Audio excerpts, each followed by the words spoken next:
Today on the Stay at Home Chef, I'm showing you how to make perfect grilled pork chops. When I make pork chops, they can rival a good beefsteak. They are so good, and you absolutely have to try this recipe. It may very well change your life.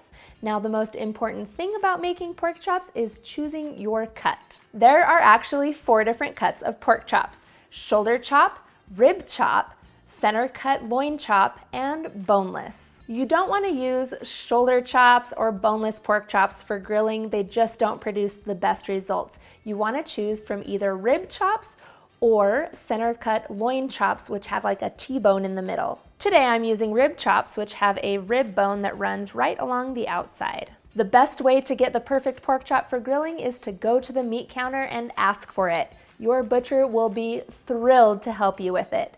I always ask for a 1.5-inch pork chop. You can see just how thick it is, and a thick bone-in pork chop like this will not dry out. Now that you've learned all about pork chops, it's time to get cooking. Preheat an outdoor grill to high heat, which is about 450 to 500 degrees Fahrenheit.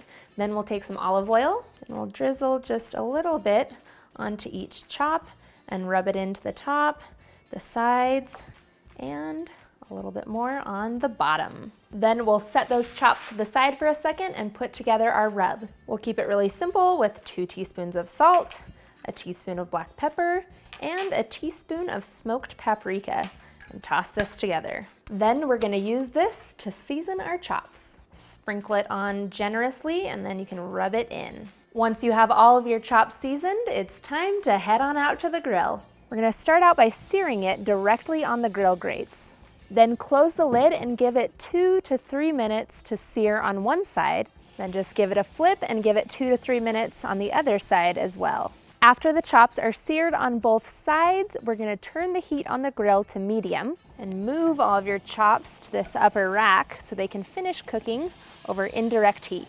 An alternative method is to simply turn off the flame on one half of your grill and move your pork chops to that half. Leave the flame on the other side, and that's indirect heat as well. You'll want to let them finish cooking until they reach an internal temperature of 145 degrees Fahrenheit. My rule of thumb is 5 minutes per ½ inch, but you can always use a meat thermometer to ensure 100% accuracy.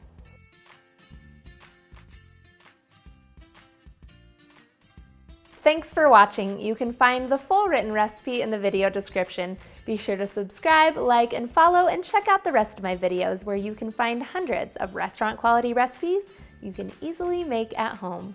See you later.